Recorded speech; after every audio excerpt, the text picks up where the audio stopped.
Magsitayo ang lahat para sa isang panalangin. Ama, salamat po Ama, dahil sa kabila po ng malungkot na panahon ngayon, ay nakarating po ng mapayapa at ligtas ang mga batang ito upang matuto ng panibagong mga karunungan. Basbasan niyo po ang aming gagawing pag-aaral. Amen. Magandang umaga mga bata! Ngayon, bago tayo magsimula, ay sasayaw muna tayo. Aram sam sam, ready, go! Aram sam sam, guli guli guli guli guli ram sam sam, aram sam sam, guli guli guli guli guli ram sam sam, arabi, guli guli guli guli guli ram sam sam, arabi, guli guli guli guli guli ram sam sam. Okay, bago kayo magsiupo, pakiayos muna ng inyong mga upuan at pulutin ang mga kalat at itapon sa tamang lalagyan. Sino ang liban sa araw na ito? Wala ba? Mahusay! Bigyan ninyo ang inyong mga sarili ng 3 bagsak. Bago tayo magsimula sa ating talakayan, mayroon muna akong ilang paalala. Una, igalang ang iyong guro at iyong mga kaklase. Pangalawa, makinig ng mabuti sa guro o sino mang nagsasalita. Iwasan ang pakikipag-usap sa katabi pag hindi naman kinakailangan. Pangatlo, itaas ang iyong kamay kung gusto mong sumagot o meron kang mga katanungan. Pang-4, huwag maging makalat. At pang-5, maging atentibo sa pakikinig at makilahok sa lahat ng mga gawain. Mga bata, handa na ba kayong makinig?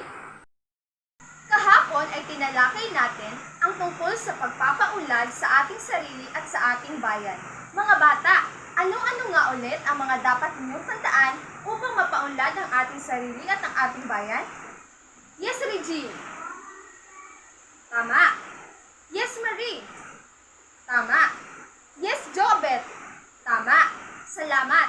Lahat ng inyong mga sagot ay tama. Patunay lamang ito na nakinig talaga kayo sa talakayan natin kahapon. Sa pagkakataong ito ay pag-aaralan naman natin ang tungkol sa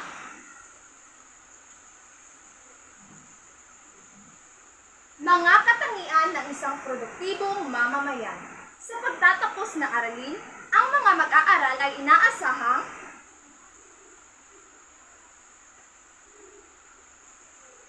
pakibasa nga ng malakas at sabay-sabay.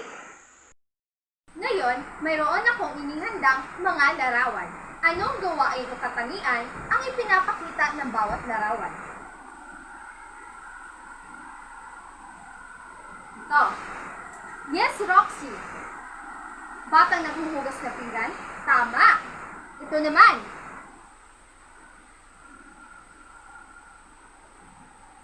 Yes, Jomar. Masipag na karpintero? Tama. Ito naman. Marie. Mga grupo ng nagsusumba? Tama. Ito naman.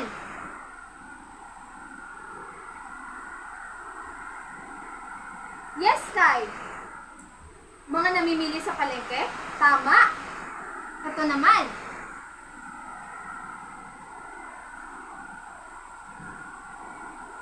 Yes, Obet.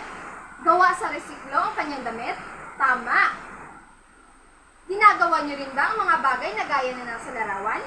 Naghuhugas ba kayo ng pinggan sa inyong tahanan? Nagzuzumba din ba kayo o nag-e-ehersisyo? Kung gayon, kayo ay matatawag na produktibong mamamayan ng ating bansa.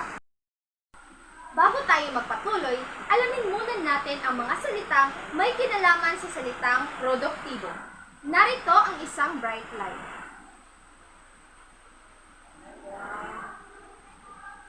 Basahin nga ninyo. Produktibo. Meron naman ako inihandang mga meta cards. Ipili kayo sa mga ito at ididikit ninyo na nakapalibot sa bright light kung ito ay mga katangian na maaaring mailarawan sa salitang produktibo. Magaling! Basahin nga natin isa-isa. Masipag, may kakayahan, malikhain, malusog, mapamaraan, mapanuri. Ang mga ito ay mga katangian o ang mga salita maaari nating ilarawan sa salitang produktibo. Meron ba kayo ng mga katangian na nakadikit sa pisara? Kung gayon, kayo ay may tuturing na mamamayan na nakatutulong at kapaki-pakinabang sa kanyang tahanan, pamayanan at bansa ay produktibong mamamayan. Ngayon ay hahatiin ko kayo sa 4 na pangkat. Kayo ang unang grupo, kayo ang pangalawang grupo, kayo naman ang pangatlo, at kayo dyan ang pang-4. Magkakaroon tayo ng gawain. Form a circle, makinig na mabuti. Bawat grupo ay bibigyan ko ng cards na may nakasulat na mga katangian ng produktibong mamamayan. Maglalahad ako ng sitwasyon. Pagkatapos ay sabay-sabay ninyong itataas ang cards ng mga napili ninyong sagot. Nakuha ba mga bata? Okay. So, ang grupo na makakakuha ng pinakamalaking puntos ay tatanghaling panalo. Handa na ba kayo mga bata? Magaling. Simulan na natin. Wow, magaling! Ang ikalawang grupo ang nanalo. Bigyan natin sila ng good job clap. 1, 2, 3, go! G-O-O-D-J-O-B, good job. Good job. G-O-O-D-J-O-B, good job. Good job. Ngayon, isa-isahin na natin ang mga katangian ng isang produktibong mamamayan. Una, may pinag-aralan at kasanayan sa paggawa. Nakasalalay sa mga ito ang pagtupad sa mga tungkuling iniatang ng buong husay at ganap. Upang ang isang tao ay makagawa ng mahusay, kinakailangan na mayroon siyang pinag-aralan at nagsasagawa ng ibayong pagsasanay para sa kanyang sarili sa gampaning kanyang napili. Sa ganitong paraan, malaki ang kanyang naitutulong sa pag-angat na kanyang napiling hanap buhay at nang tanggap ng kanyang pinapasukan. Halimbawa, ang isang guro ay hindi magiging guro kung hindi siya nag-aral. Ang isang guro ay hindi magiging epektibo sa kanyang pagtuturo kung hindi siya nagsagawa ng pagsasanay bago sumalang sa kanyang klase. Nagsasagawa siya ng mga lesson plan at nag-iisip ng iba't ibang estratehiya upang epektibo at mahusay na masagawa ang kanyang pagtuturo. Tanong, ano ang may tutulong ng isang produktibong mamamayan na may pinag-aralan at kasanayan sa paggawa? Ulitin ko ang tanong, ano ang may tutulong ng isang produktibong mamamayan na may pinag-aralan at kasanayan sa paggawa? Sino ang gusto sumagot? O Rachel? Sino pa? Marie? Magaling! Talagang nakasunod kayo. Dito naman tayo sa pangalawang katangian ng isang produktibong mamamayan.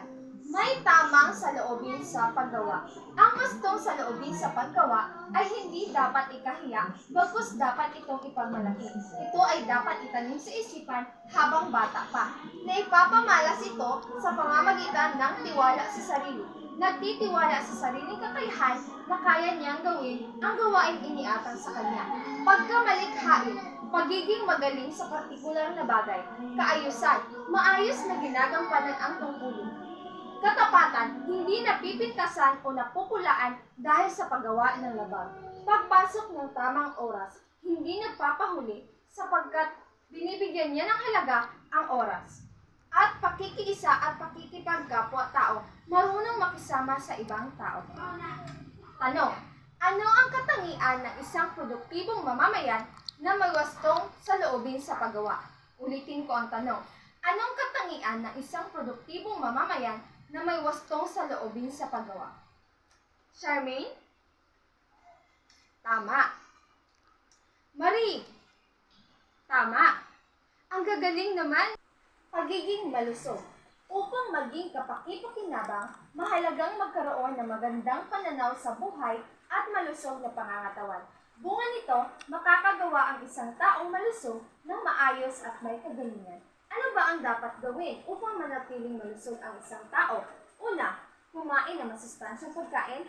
Pangalawa, iwasan ang pagpupuyat. Pangatlo, lumayo sa mga bisyo. At pang-apat ay mag-ehersisyo. Halimbawa, ang isang tao malusog ay maayos na nagagampanan ang kanyang mga gawain sapagkat hindi siya sakitin at hindi siya mahina. Tanong, ano ang maitutulong ng pagiging malusog ng ating pangangatawan? Ulitin po ang tanong, ano ang maitutulong ng pagiging malusog ng ating pangangatawan? Sino ang gusto sumagot? Ibang kamay naman. Yes? Jeremy? Tama. Alexa. Tama. Salamat sa inyong mga sagot. Matalinong mamimili bilang katangian ng isang produktibong mamamayan. Ang matalinong mamimili ay naghahanda ng talaan o listahan ng kanyang mga bibilhin upang makatipid sa oras at sa pagod. Gumagawa ng budget para sa pagkain, kagamitan at iba pang mga pangangailangan. Tinitiyak na husto ang timbang ng binibili, hindi nagpapalugi. Mapanuri sa kalidad ng mga bilihin. Hindi porkit mura ay bibili na agad. Titingnan muna ng isang matalinong mamimili ang kalidad ng produkto bago niya ito bibilhin. Tanong, paano mo masasabi na ikaw ay matalinong mamimili? Ulitin ko ang tanong, paano mo masasabi na ikaw ay matalinong mamimili? Sino gusto sumagot? O Clark? Tama. Jessica? Tama. Magaling ang inyong pagkakasagot. Naunawaan ba ninyo ang ating ginawang diskusyon ngayon? Meron ba kayong mga katanungan? Kung wala, ano nga ulit ang paksa ng ating leksyon? Pakibasa nga ng sabay-sabay. Mga katangian ng isang produktibong mamamayan. Ngayon, dahil sa wala na kayong mga katanungan, ay magkakaroon na tayo ng pagsusulit. Kumuha ng isa at ipasa sa likuran.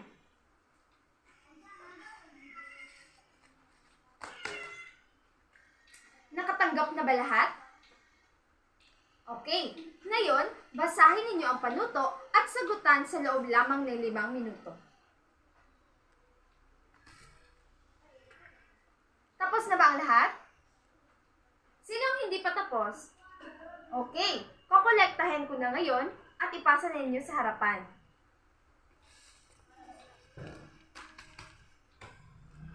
Maraming salamat! Para sa inyong takdang aralin, gumawa ng poster, slogan, awit o tula na nagpapakita o naglalahad ng mga katangian ng isang produktibong mamamayan. Maaari kayong magpatulong sa inyong mga magulang o sa inyong mga ate at kuya. Nakuha ba mga bata? Magaling!